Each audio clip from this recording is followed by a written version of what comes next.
Je vais prier. Éternel, nous te disons merci pour ce que tu es pour nous, de ce que tu prends soin de nous chaque jour, pour ta grâce qui est infinie, pour tes conseils, pour ton amour, pour ta patience incroyable, Seigneur. Nous te disons merci pour tout cela. Ce matin, nous sommes là pour entendre ta voix, pour recevoir de toi, pour être encouragé, pour être instruit, pour être défié. Que je sois simplement un instrument entre tes mains, dispose nos cœurs à tous, et que gloire, honneur, puissance te reviennent. Son nom, ton Fils, de prier. Amen. Amen. 2 Rois, chapitre 5.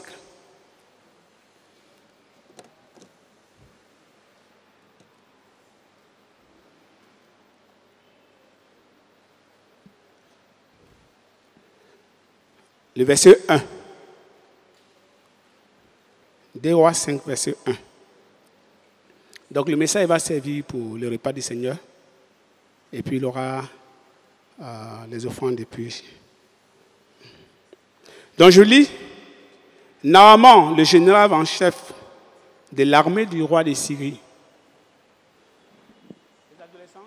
Ok, les adolescents, merci beaucoup. Vous allez dans vos classes.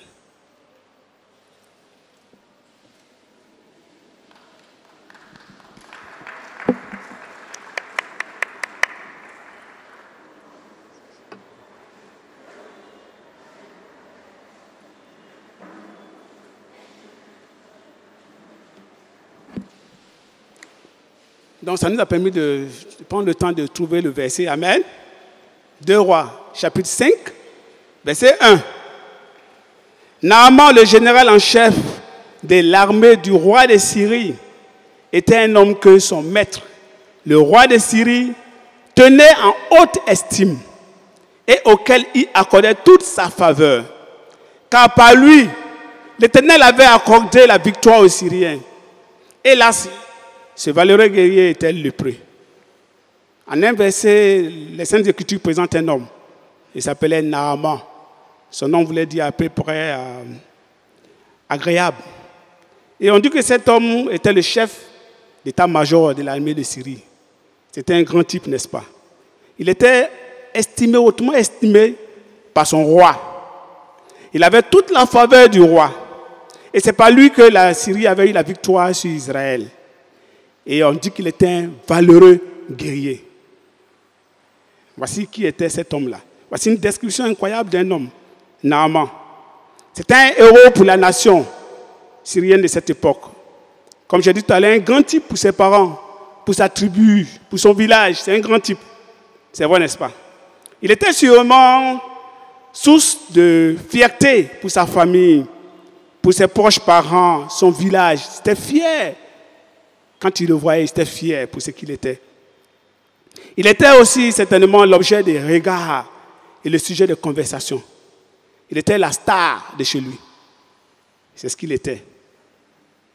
Comment des personnes n'auraient pas voulu être à sa place à cette époque-là? Comment des personnes? Il devait être sûrement respecté, mais aussi craint. Il était un chef d'état-major. Il avait tellement de privilèges auprès du roi de Syrie. Et quand il passait, peut-être que les gens disaient, waouh, c'est lui. Il est de mon village. Il est de ma tribu. Si on pouvait être comme lui, voici des phrases qu'on disait quand il passait. Et nous, on peut se sentir comme ça quand on a un parent qui est un grand type, un parent ministre. Dès qu'on parle de lui, non, son village et mon village sont collés. Après, son village, c'est mon village. Quelquefois, on ne le connaît même pas. Ou bien, on a la grande famille, là. On est la même grande famille. Et quand, ou bien c'est un directeur, ou bien c'est même un artiste. On veut, quand on prend les photos, on veut être à côté pour qu'on sache qu'on est très liés, n'est-ce pas? Quand il est prof à l'université, ainsi de suite. Un de nos parents chez nous, les Gbans, les Gagou, je pense que c'était le premier à avoir un doctorat. Il enseignait, je pense, à l'université. Si on vous dit les mythes qui étaient nés à cause de lui, on disait même que cet homme-là, ce parent-là, c'était un cousin de mon père. Et on disait que quand il voit un arbre, il peut te donner le nombre de feuilles. Il y a même Memel Frotter. Vous avez entendu parler de Memel Frotter? C'est un grand anthropologue. Si on vous dit ce que les Abidji et les Adjoukou pensaient de cet homme-là, vous n'allez pas croire. Il y a des mythes qui naissent autour de ce genre de personnes. Comme vous fouez même. Il y a des gens qui ont dit, tais-toi. Il t'entend. Vous savez qu'il y a des gens qui disent croyaient ça. Qui sait que les gens qui croyaient ça? Tous ceux qui sont nés avant 60 ans, ils savent. Et puis ceux qui sont nés en 60 et 80 aussi savent ça très bien. Parce qu'il y a plusieurs périodes. Il y a 60, 80, nous on est dedans. Et puis il y a 80, 95 là-bas. Et puis bon, ainsi de suite. Donc il y a des mythes qui naissent autour de ces genres de personnes. Ce sont des héros, ce sont des gens que les gens apprécient. Ce sont des gens qui ont fait des choses extraordinaires. C'est un genre de Naaman. Mais revenons comme on dit, à nos moutons. Quelqu'un m'a dit, on dit à nos mots et tons. À nos mots et tons.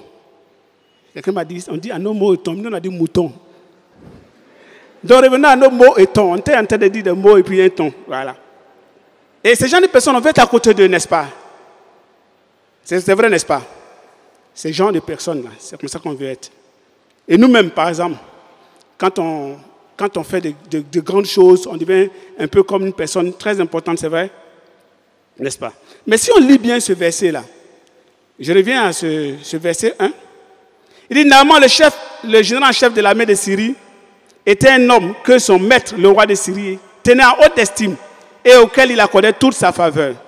Car par lui, l'Éternel avait accordé la victoire aux Syriens. Hélas, ce valeureux guerrier était lépreux. Derrière tout ce tableau, toute cette toile magnifique, toute cette description hautement estimée, il y a un mec qui est venu tout gâter, qui est venu tout salir. Il y a un hélas qui est venu tout salir. Ce valeureux combattant était un lépreux. Il y a un mais qui est venu tout salir. Un petit mot qui vient tout détruire. Ce valeureux combattant était lépreux. Deux qualificatifs qui s'opposent. Valeureux, mais aussi lépreux en même temps. Et derrière valeureux, se cachait lépreux. En fait, c'est ça qui se passe. Donc lépreux vient un peu contre, il est un antagoniste contre valeureux pour venir détruire tout ce qui est derrière. Quand valeureux le soulève, lépreux vient la baisser, le tirer vers le bas. Valeureux, c'est ce qui est visible, c'est ce que tout le monde voit, c'est ce qui est apparent. C'est quand nous marchons comme ça. C'est ce qu'on voit, c'est l'apparence. Mais lépreux, c'est ce qui est caché, qu'on ne sait pas, que tout le monde ne sait pas. C'est ce qui est derrière les apparences. Amen. Aujourd'hui, j'ai une belle apparence, n'est-ce pas? J'ai choisi les couleurs. J'ai appris ça dans l'église. Parce que moi, si tu me connais, vraiment, si tu me connais, tu sais que ça, c'est le jour et la nuit.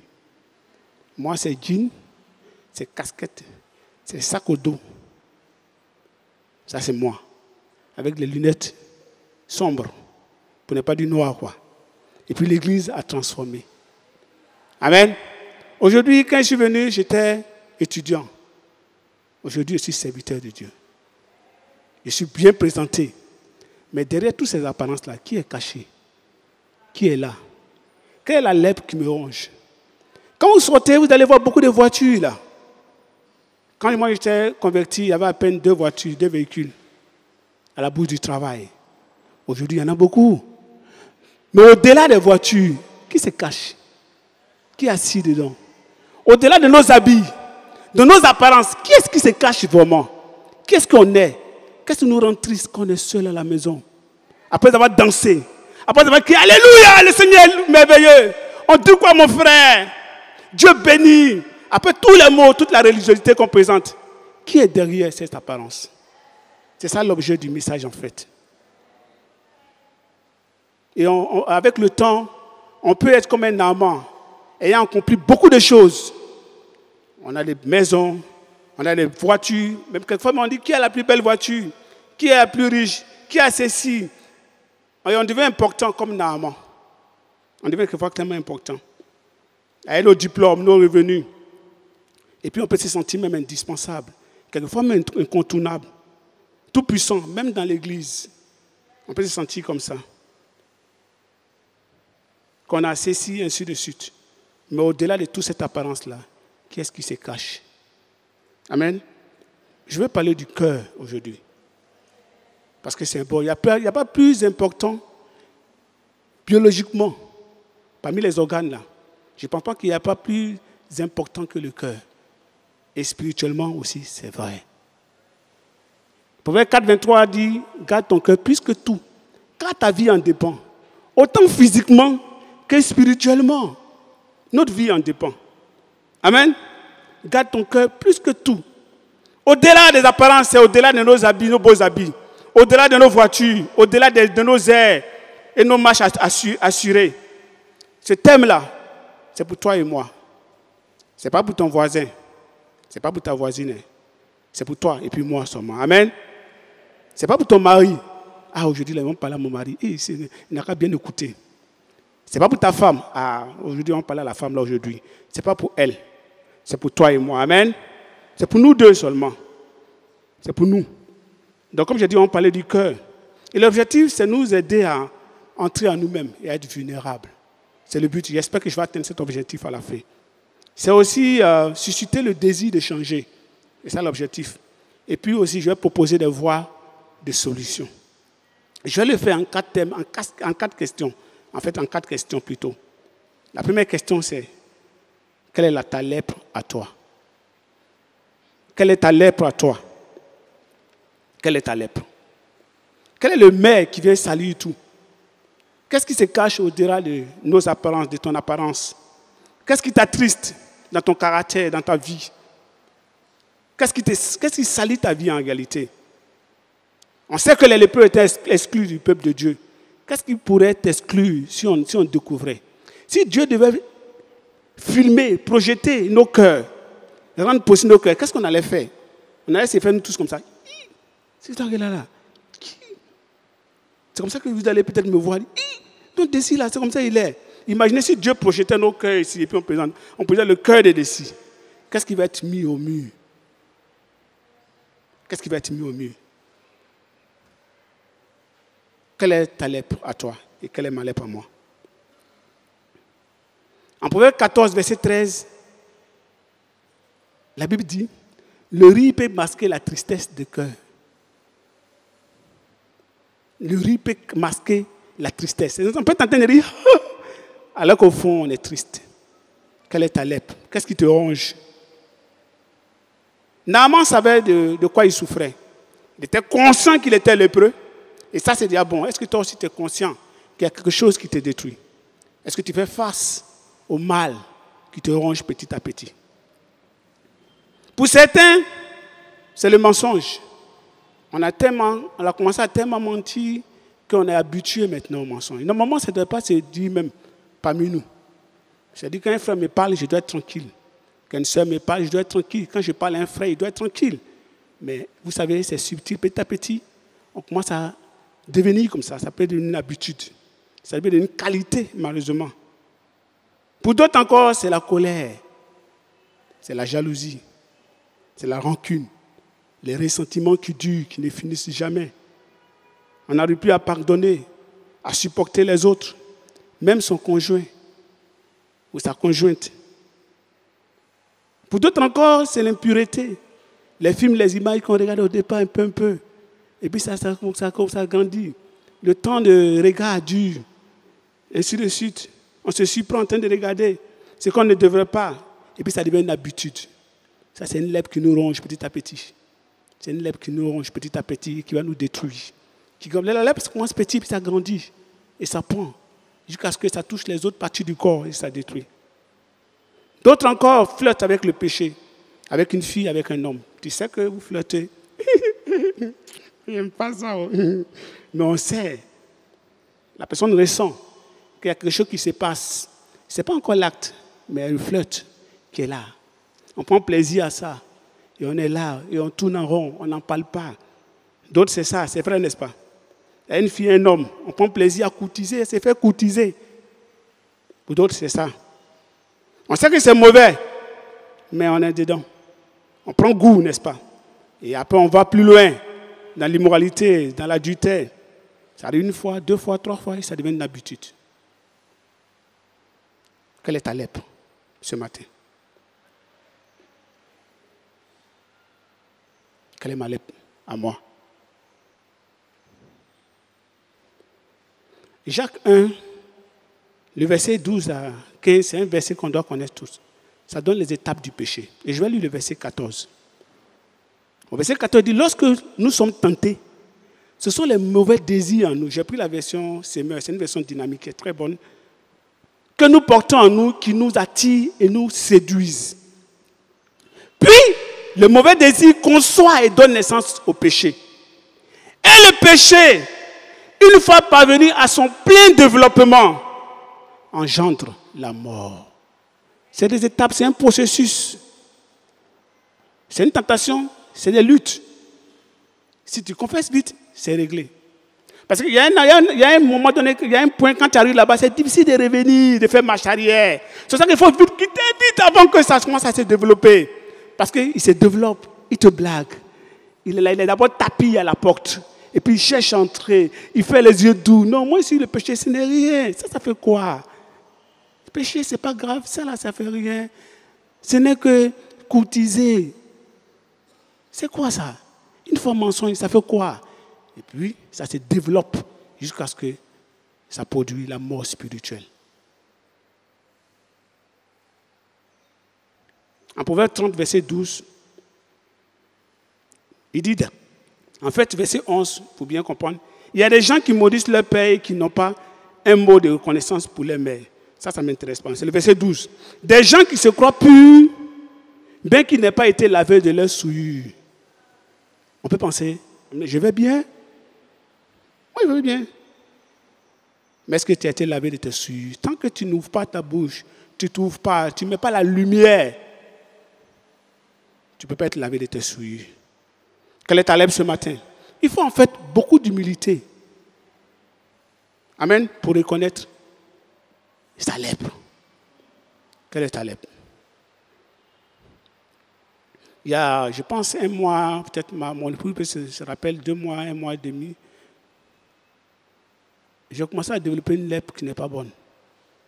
En général, je n'aime pas me plaindre. Parce que pour moi, se plaindre, c'est manquer de foi en Dieu. C'est comme ça que je comprends la plainte. Donc je me dis, si je me plains, c'est que je n'ai pas confiance en Dieu. Mais j'ai commencé à me plaindre. J'ai commencé à être irritable à la maison. Quand ma femme parle, mes griffes sont déjà là. C'est un peu comme je ne peux pas laisser. J'ai commencé à avoir beaucoup de ressentiments. J'ai commencé à ruminer. Moi, quand ça passe, ça passe. Mais j'ai commencé à développer un autre caractère qui m'a commencé à m'effrayer. Et un jour, je suis allé prier, sorti, aller prier. Je suis venu dire à ma femme, chérie, est-ce que je suis... J'ai commencé à devenir triste. Moi, j'aime m'amuser. Mais moi, j'ai commencé à devenir triste. Quelqu'un qui est... Parce que, bon, peut-être que c'est dû à tout ce qu'on a traversé, tout ça. Et j'ai commencé à rentrer au fond de moi. Il dit, je ne veux plus être triste. Et je ne veux plus être comme ci ou cela. Je lui ai dit ça. Comment d'abord? Elle savait comment il me sentait. Mais elle a dit, voici mes résolutions. Je vais sortir de là. C'est une lèpre qui commençait à me ronger petit à petit. Et qui tenait de détruire ce que j'étais. Quelle est ta lèpre ce matin? La deuxième question, c'est, désires-tu te purifier de ta lèpre? Parce qu'il y a une chose de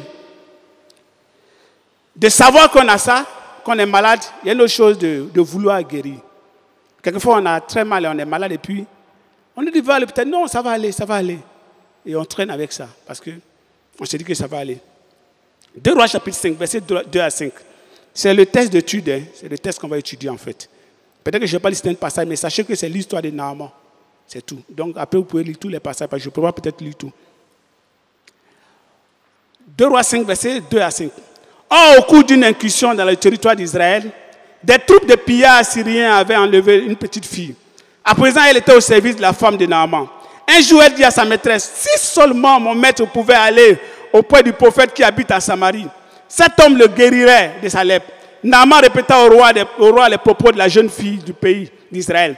Alors le roi de Syrie lui dit, c'est bien, rends-toi là-bas, je vais te donner une lettre pour le roi d'Israël. Ainsi Naaman s'est mis en route, emporta 350 kilos d'argent, 70 kilos d'or et 10 vêtements de rechange. Naaman, voici ce que Naaman fait. Il voulait guérir.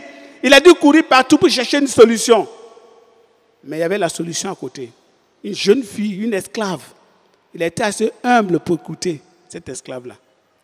Parce qu'il faut être assez humble pour écouter les conseils les suggestions des gens. Quelquefois, les gens peuvent nous suggérer, vont vouloir nous aider, mais à cause de l'orgueil, on n'accepte pas l'aide même qu'on nous apporte. Même quand on nous donne, quelquefois on vient demander conseil, mais on va faire autre chose. On demande conseil pour simplement dire que j'ai demandé conseil, mais on ne va jamais appliquer ce que les gens nous ont dit. Je vais vous dire une chose sur les conseils, ce que moi j'ai appris, sur ce qu'on appelle la formation, le conseil, les relations d'aide. Quand quelqu'un te donne un conseil, au nom de Jésus, qu'il soit bon, c'est-à-dire qu'il ne soit pas un exemple ou pas, comme il te donne le nom de Jésus, que toi tu acceptes à cause de Jésus, est-ce que tu sais que Dieu va faire concourir tout cela pour ton bien? Il faut que tu aies cette conviction. C'est-à-dire, même quand ça va se gâter, Dieu va arranger. Comme tu as obéi, Dieu va bénir ton obéissance après. Amen. Est-ce qu'on a assez humble pour écouter? Et pour certains qui nous fréquentent depuis longtemps, tu as une lettre peut-être qui te ronge. Il y a une petite fille aussi qui t'a parlé. Ça peut être une invitation, une évangélisation, une étude biblique, une suggestion, un sermon qui te touche. C'est de prendre la décision. Amen. C'est d'en tenir compte pour ne pas rater l'occasion de changer radicalement. Et ce qui est bon, c'est que même si Dieu ne nous parle pas, si les hommes ne nous parlent pas, Dieu nous parle d'une manière ou d'une autre. Notre conscience nous parle. Ta conscience te parle. Tu te dis, ça, c'est pas bon. Mais est-ce que tu veux vraiment guérir? En Jean chapitre 5, vous connaissez l'histoire de la piscine de Bethsaïda. Cet homme qui était malade depuis 38 ans. Et Jésus lui demande, veux-tu être guéri? Sa réponse est incroyable. La question était directe. Mais on se demande, pour qu'est-ce qu'il allait chercher après? Il a commencé à faire beaucoup d'excuses. Non, en fait, voilà, maître, répondit le malade, je n'ai personne pour me plonger. On dit, veux-tu être guéri? Oui ou bien non. Mais c'est que souvent on ressemble à cet homme-là. On a beaucoup d'excuses qu'on fait concernant nos péchés, nos luttes. Non, ce n'est pas ma faute. C'est parce que mon mari est un peu comme ça que moi, il a commencé à faire comme ça. C'est parce que ma femme fait ça que moi aussi, j'ai fait ça. Ce n'est pas ma faute, c'est l'environnement.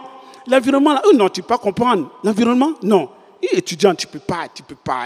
Plus, non, étudiant, ce n'est pas possible. Ou bien tu n'as pas été étudiant, c'est ça. Oui, il y en a qui ont été étudiants, qui sont restés comme ça jusqu'à la fin. Et on a beaucoup d'excuses qu'on fait. Cet homme a fait beaucoup d'excuses. Les excuses nous empêchent de guérir et de prendre les solutions que Dieu nous propose. La question, c'est, veux-tu être guéri? Veux-tu être vraiment guéri? En Jacques 1, verset 22, c'est le verset qu'on lit quand on fait l'étude des paroles. Si vous lisez en Louis II, c'est dit ceci. Mettez en pratique la parole, ne vous bornez pas à l'écouter, en vous trompant vous-même par de faux raisonnements. On s'oppose à la Bible quand on commence à raisonner, de faux raisonnements. Amen. Veux-tu guérir de ton mal, de ta lèpre? Ça, c'est la question. Proverbe 28, verset 13 dit, celui qui cache ses fautes ne prospère point, mais celui qui les avoue, les abandonne, obtient miséricorde. La première question, quelle est ta lèpre? La deuxième, est-ce que tu veux guérir? C'est oui ou bien c'est non. Et la troisième question, quel prix es-tu prêt à payer? Quel est le prix que tu es prêt à payer? Quel est le prix? Naaman a envoyé beaucoup d'argent. Il a même fait des démarches diplomatiques. Le roi de Syrie a envoyé une lettre à son homologue d'Israël, parce qu'il dominait Israël. Il y a eu des démarches diplomatiques d'abord, préparer le terrain. Il s'est déplacé jusqu'en Israël, il a pris de l'or, il a pris 70 kilos d'or. Si je prends seulement à l'époque 1 gramme d'or à 1000 francs, regardez ce que ça donne. Aujourd'hui, le gramme d'or autour de peut-être 25 000. Mais si je prends même 1 gramme d'or à 1000 francs, 70 kilos d'or, regardez ce que ça fait. Il était prêt à payer le plus cher pour pouvoir guérir. Qu'est-ce que tu es prêt à payer? Qu'est-ce qu'on est prêt à payer comme prix? Ce n'est pas en argent. Mais est-ce que tu es prêt à te repentir? Est-ce que tu es prêt à être humilié? Parce que quand tu confesses, il y a une humiliation dedans. Est-ce que tu es prêt à être aidé? À être repris? Est-ce que tu es prêt? Est-ce que tu es prêt à que d'autres personnes viennent t'aider? C'est des prix à payer. C'est le renoncement en fait. Le renoncement demeure toujours le grand prix à payer en tant que chrétien. Est-ce que tu es prêt? Normalement, lui, c'était en argent. Mais nous, c'est avec notre cœur. Amen. Si on doit renoncer. Et ce renoncement nous conduit à la repentance. Amen. Le prix à payer aussi, c'est ce qui est dit en Marc 9, verset 43-48. Il est dit 43-48. Il faut couper. Quelquefois, c'est douloureux. Il faut couper avec la personne avec qui on a commencé. Enlever tout sentiment et puis couper. Il faut arrêter. Il faut aller dire que j'ai fait ceci. C'est le prix à payer. Quelquefois, c'est difficile. Mais il faut payer le prix. Amen. Est-ce que tu es prêt à payer le prix? Quel sacrifice es-tu prêt à faire? Pour certains, peut-être qu'on doit étudier la Bible ou réétudier la Bible. On doit prier, on doit jeûner. On doit être au rendez-vous. On doit aller dans les temps de formation. Ou bien c'est facile pour toi de rater les temps de formation, les cultes. On doit relever les défis. On doit écouter les conseils. On doit accepter l'aide. Et la dernière question, toujours, c'est est-ce que tu es prêt à aller jusqu'au bout? Naaman est incroyable, hein? Tout ça c'est l'humilité. Première étape, il a reconnu que lui, la lèpre le fatigue. Il a écouté la jeune fille. Il a allé à les moyens qu'il faut. Maintenant, il arrive devant la personne qui doit le guérir. Je ne peux pas lire peut-être forcément le passage. Mais vous connaissez le passage. Hein? Et Élisée lui dit, il reste là-bas chez lui, dans sa maison, il dit, dites à Naaman d'aller se jeter 7 fois dans l'eau du Jourdain. C'est là que le test d'humilité de Naaman va s'arrêter. L'humilité a plusieurs tests, à plusieurs échelles. Je peux pas accepter même que les gens me jugent, mais peut-être qu'il y a des choses que je n'accepte pas. Et c'est là qu'on voit la limite de l'humilité de Naaman. Jusqu'à quel point tu es prêt à aller à t'humilier? Jusqu'à quel point? C'est là maintenant, lui aussi va dire que lui aussi il sait quelque chose. D'abord, il s'est dit, mais pourquoi n'est pas venu sortir, venir me toucher? Venez me voir au moins. Moi, je suis Naaman après tout. Même si je suis lépreux, je suis quelqu'un. Hein? Je suis le général en chef. Et de toute façon, c'est moi qui vous ai battu, vous les Israélites. C'est moi. C'est grâce à moi que vous êtes soumis aux Syriens. Mais sors, viens me toucher, viens me voir, viens m'accueillir. Viens, je suis quelqu'un, moi. Et puis, touche la partie malade. Au moins, je sens que tu fais quelque chose pour moi.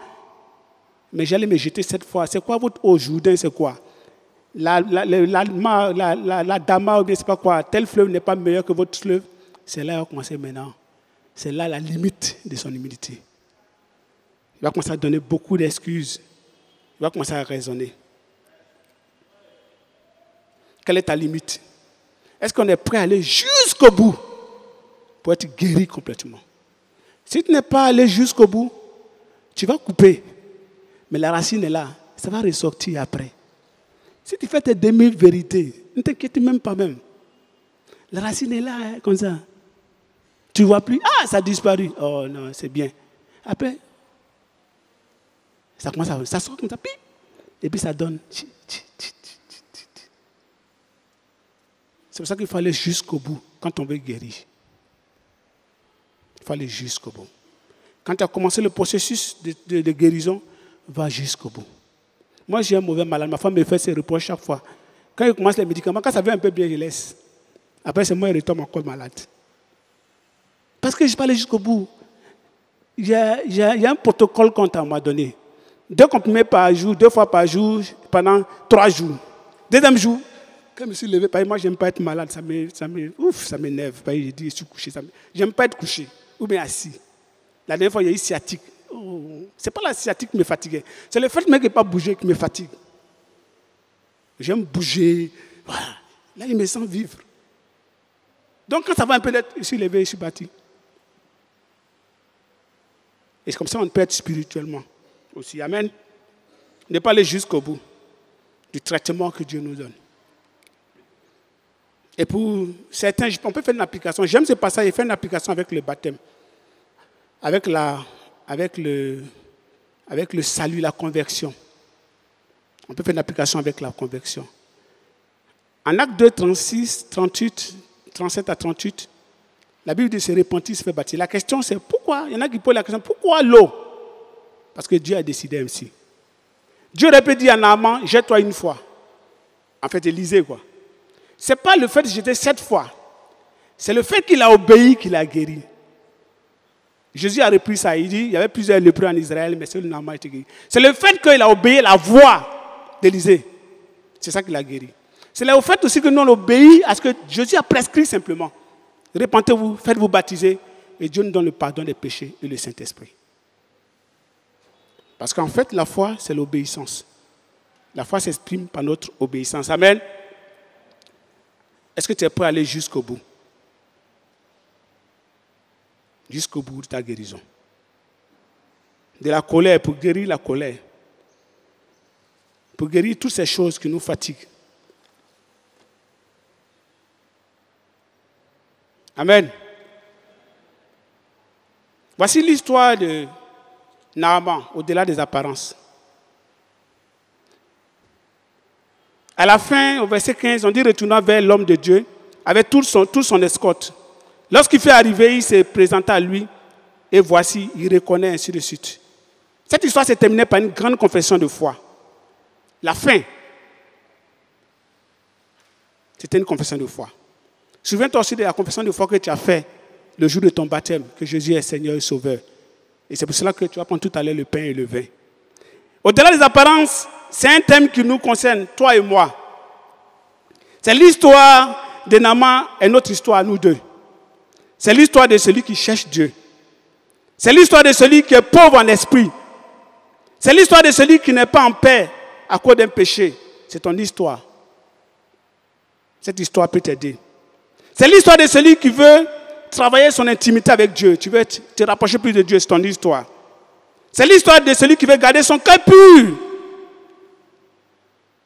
Et ce matin, c'était le but. Nous aider à entrer en nous et à traiter ce qu'il y a en nous pour qu'on revienne, pour qu'on soit vulnérable et qu'on retrouve notre relation avec Dieu.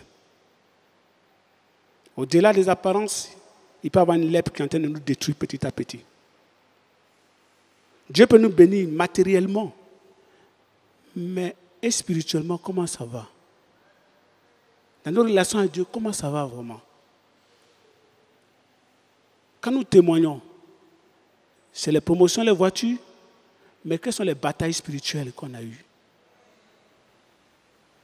Quelles sont les batailles spirituelles? Combien de fois on est content d'avoir surmonté telle colère, telle chose? Combien de fois? Même les parents, quand nous témoignons pour nos enfants, qu'est-ce qu'on témoigne? Qu'est-ce qui est plus important pour nous? Les réussites académiques, oui, c'est important. Mais qu'est-ce qui est vraiment plus important pour nous? Si on détermine cela, ça va déterminer nos investissements dans nos enfants. Qu'est-ce qui est plus important pour nous vraiment? Parce que derrière tout ce qu'on va avoir comme maison, comme voiture, s'il y a une lèpre qui te ronge, cette lèpre va te détruire complètement.